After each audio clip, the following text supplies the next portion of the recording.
to present to you today the long-term plan workshop 1. But just before I kick off, I'd actually like to pass over to Mayor Zay, if I may, just to provide briefly sort of a bit of background on how we've actually got to where we are today. Thank you. And so just for context, and looking at some previous discussions that we as councillors listening, we have decided to put our emphasis into developing the long-term plan and leaving our action plan roughly as it was produced.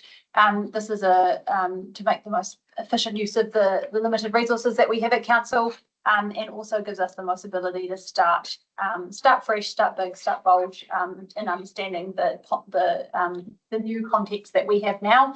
The environment and context changes very quickly, so the previous long-term plan is already out of date in that regard. So in terms of where we've got to from here, this work which is being presented today at a very sort of early level is informed by the informal strategy day that we have done together, the sort of two half-day sessions. So rather than feedback specifically on those, we've brought those through into here, and we'll discuss and develop those as we go through. And also there's a relationship between this work and the training plans that we're working on in parallel. So I'm really keen that we're going to be working on for a reasonable amount of time, links in well to the training plans that start with the first year of that training plan to then link into the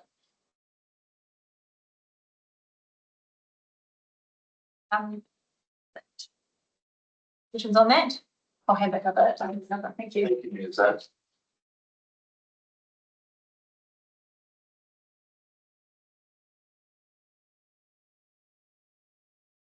So this is workshop 1 of developing the long-term plan 2027-37. In terms of this workshop, it'll be mainly around setting the scene, timelines, and then seeking your direction around early direction. I guess, I like to use the word yardstick of how we're going to approach the long-term plan in what is a constrained and actively reforming environment.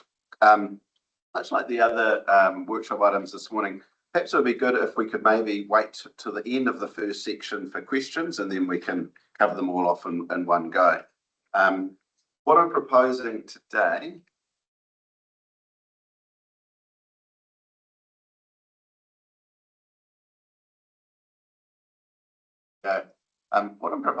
is to break this up into 2 parts. So part 1 is going to be a general introduction to long-term plans, outlining process, timelining and sequencing, essentially an LTP 101. And then what it suggests is we break at the end of that section for some lunch, and then reconvene. We'll get into part 2 of the presentation, or the workshop rather, where it's going to be a more interactive session with yourselves. We're keen to get your guidance on the development of principles after we go through a bit of SWOT analysis. So, what is a long-term plan? So essentially the bottom line is a long-term plan is council's, your primary governance document. It sets our 10-year strategic direction, levels of service, infrastructure investment priorities, the financial strategy, and the rates and debt trajectory. It's also a very significant forecasting assumptions for the assumptions that underpin these decisions. So as I put in bold at the bottom there, the LTP is both a strategy and binding funding commitment to the community. It is also the primary public statement of council's fiscal discipline and long-term stewardship. In terms of what is an LTP, and I guess more specifically what it's not, and the LTP is not just a wish list, something that we, or you rather, pluck up out of the air. It's not just a compliance exercise. It isn't just a document that's produced every 3 years and then we just shove it on a shelf. This is a very important governance document. In fact, as I've noted there, it's the primary governance document for Upper Hutt City Council. It is a disciplined prioritisation exercise, and it's also a framework for deliberate trade-offs in what's an increasingly constrained financial environment. It's a reconciliation of aspiration and affordability.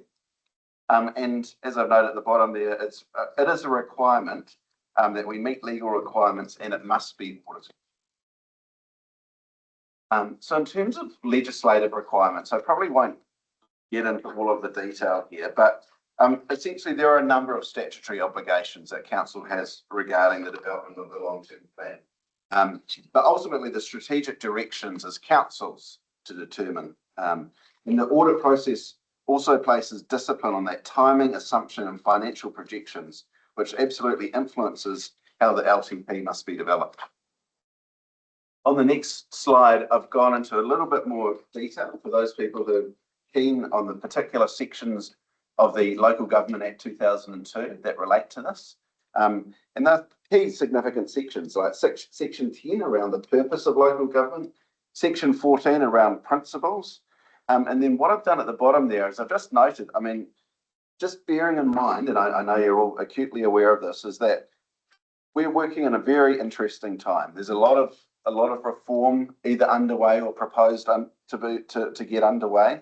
And central government has signalled potential changes to local government legislation that may well impact us. And those include things like greater emphasis on efficiency and value for money, potentially removal of mandatory section 17A service delivery reviews, and additional financial transparency and performance reporting. So, what must a good LTP do? So, a good, or I've used the word there, robust LTP must take a genuinely long-term view. It must tell one integrated story, sets out strategy, infrastructure and finance to ensure they're all aligned. It must be transparent about the significant forecasting assumptions and risks. It must balance aspiration with sustainable affordability. You'll see that come up a few times. We must have the right debate, as I put it, and I've sort of put it in inverted commas there in terms of debate with the community, because we must provide a credible and clear basis for public consultation for when it takes place. So at its core, an LTP reconciles what we want with what we can sustainably afford. There I go again, saying the same thing, but it is important. So what's your role in all of this? So your role is extremely important. Elected members set the strategic direction, you determine the priorities, you make the trade-offs, you decide the affordability limits, and ultimately you adopt the final long-term plan. So staff, us here, are here to provide advice and support you, but ultimately council makes the choices, makes the decisions. We go on to the LTP development process. So next slide.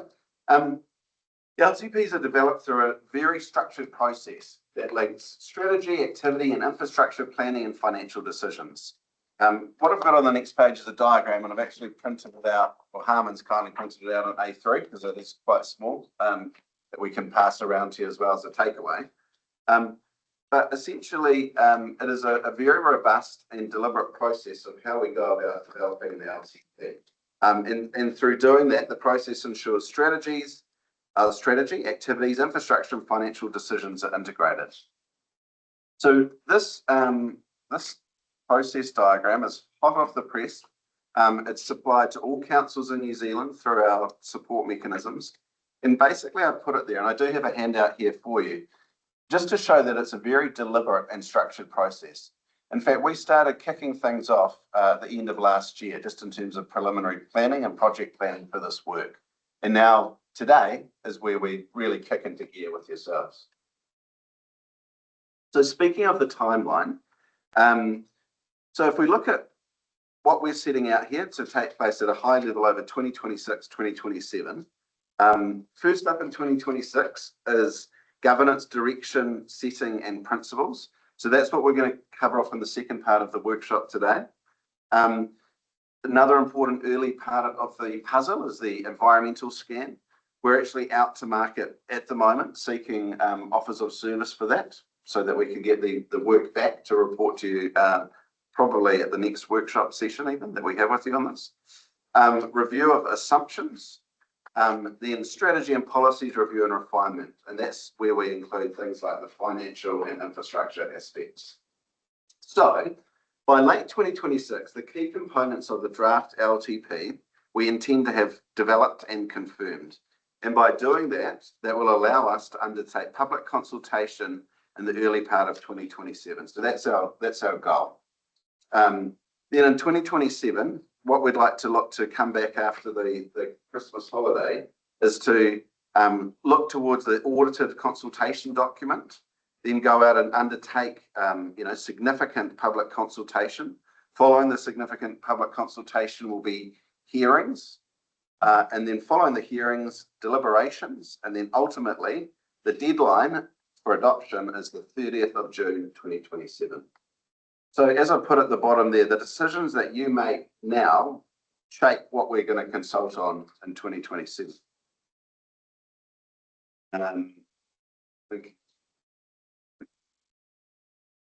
If I pause there, or if I keep going. What's it? Yeah, okay. Jeff agrees. This is probably a good place where we'll pause for this side of lunch, and then come back into the next section. For that, can I answer any questions or try to? The team will.